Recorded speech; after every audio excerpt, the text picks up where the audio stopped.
Peace be with you.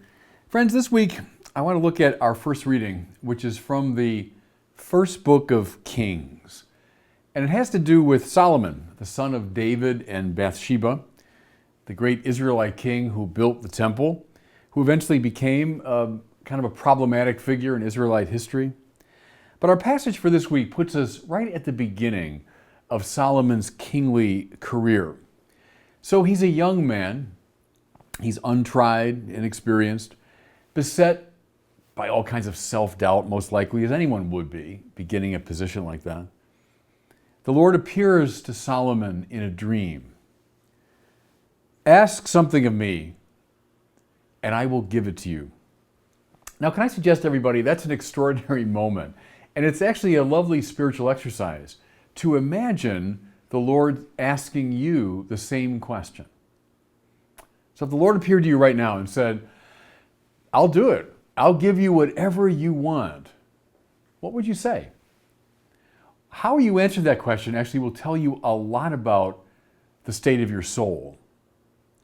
It's interesting how often this sort of thing happens in the scriptures. Think of the moment when Elijah is passing the mantle to Elisha, and Elijah says to him, I'll give you whatever you want. And Elisha asks for a double share of his master's spirit. Think of the disciples of John who follow after Jesus. The Lord turns on them and asks, what do you seek? Great question. Imagine that too. The Lord Jesus turning on you right now and saying, what do you want? What are you looking for? Their marvelous answer, sermon for another time, is, Lord, where do you stay?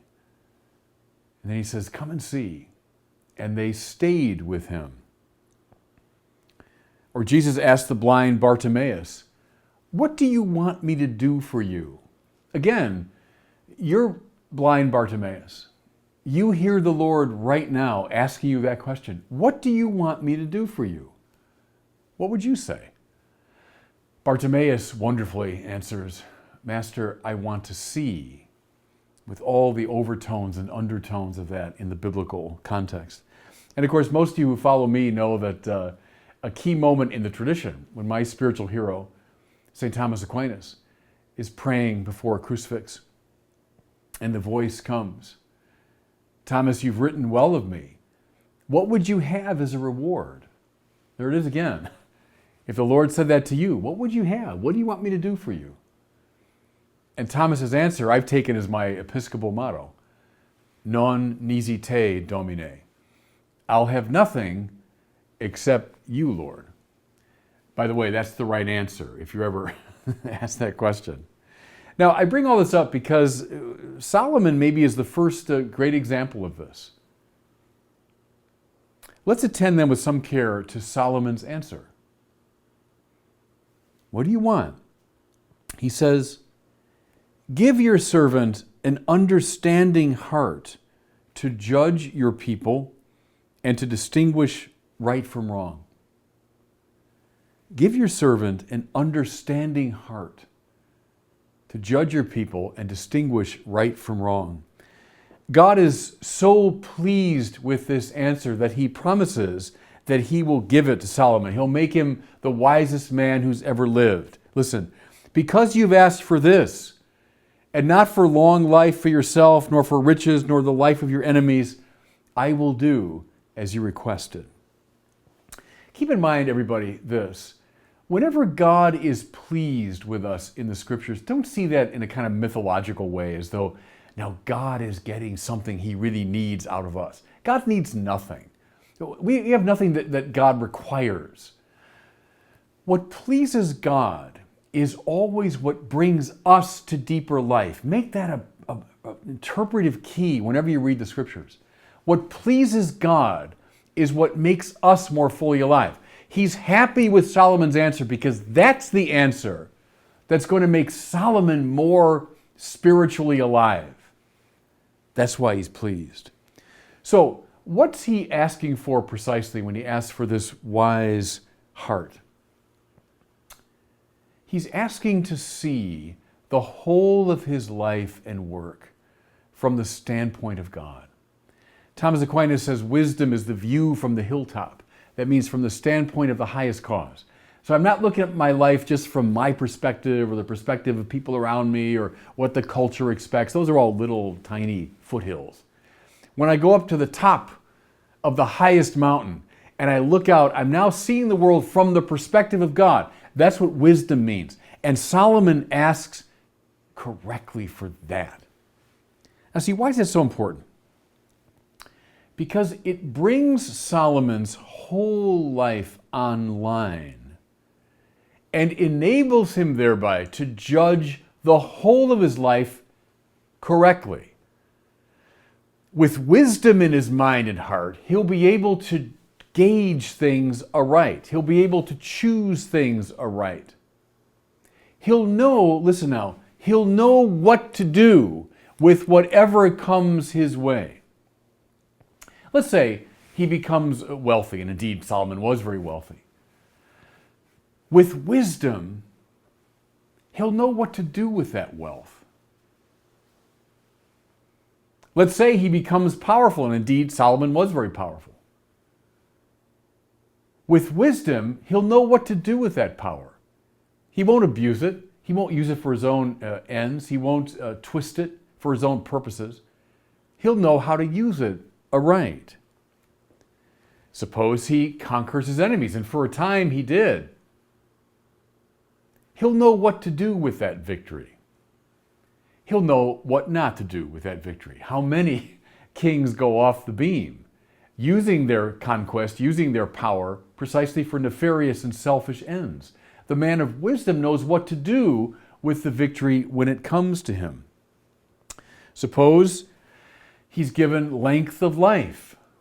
Okay, with wisdom, he'll know what to do with those years that he's been given. He won't squander them. He won't use them for his own destruction. He'll use them for his own enhancement. You see my point? When you've got the view from the hilltop, then you've got a sort of control, a spiritual control over the whole of your life. Now turn it around. Suppose Solomon had said, and boy, the temptation must have been great for this young man. The Lord himself saying, just ask me, I'll give it to you. Oh, I tell you, what I want to be the richest person ever. Okay? And let's say God gives him that. He makes him the richest person ever. What will inevitably happen if you're given that kind of wealth without wisdom? You will not know what to do with it.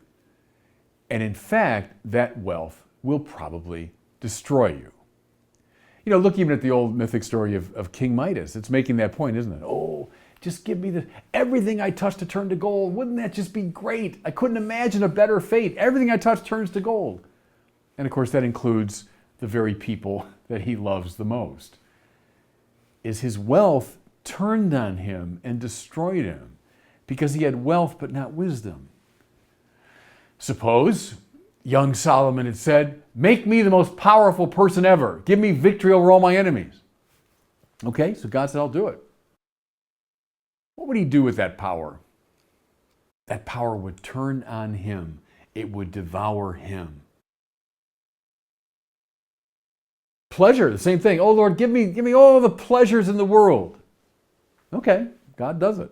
You know, all the sensual pleasure you can want. And Solomon had plenty of that, by the way. Without wisdom, it'll turn on you. It'll destroy you in short order. You know, don't we see this play out all the time in our popular culture? How many young, athletes and young actors and pop stars are given all these things? Wealth, yeah, they're richer than Midas. Power, they might have extraordinary cultural influence. Pleasure, all the pleasure they could possibly want. But what happens to these young people? More often than not, those very qualities they so coveted became the source of their own destruction because they received them without wisdom. So I want you to put yourself now in this position. You're Solomon. The Lord is standing right in front of you. What do you want? What do you seek? What's your answer? And you know, I'm saying this to myself too, everybody. I'm preaching to myself. If I'm really spiritually honest, gosh, I can feel it even now. I can feel the temptation. Oh, if the Lord asks, I'd ask for one of these worldly goods. In some ways, that's the whole story of humanity, isn't it?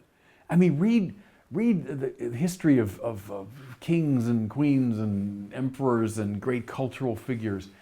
More often than not, as you read their biographies, you'll come to a point very much like this. When you discover, oh, that's what that person wanted. Like right now, I'm going through a biography of Napoleon. Napoleon, this kind of ambiguous figure. But it's very clear early on what Napoleon wanted was power. Now, he did have wealth and pleasure and other things too, but what he wanted above all, power. What did it do to him? It eventually destroyed him. It consumed him because he had power without wisdom. Now, go up and down the centuries and see story after story. Great figures undone because, in a way, they asked for the wrong thing. So there you are now. You're before the Lord. You're Thomas Aquinas, and you hear coming from the cross that question, what do you want? You're the disciples of John the Baptist. Jesus turns around, looks at you. What do you seek? You're blind Bartimaeus, and we're all blind, aren't we, in our sin? And we hear the voice of Jesus asking, what do you want me to do for you? You know the right answer. You ask for wisdom. You ask to participate in the perspective of God.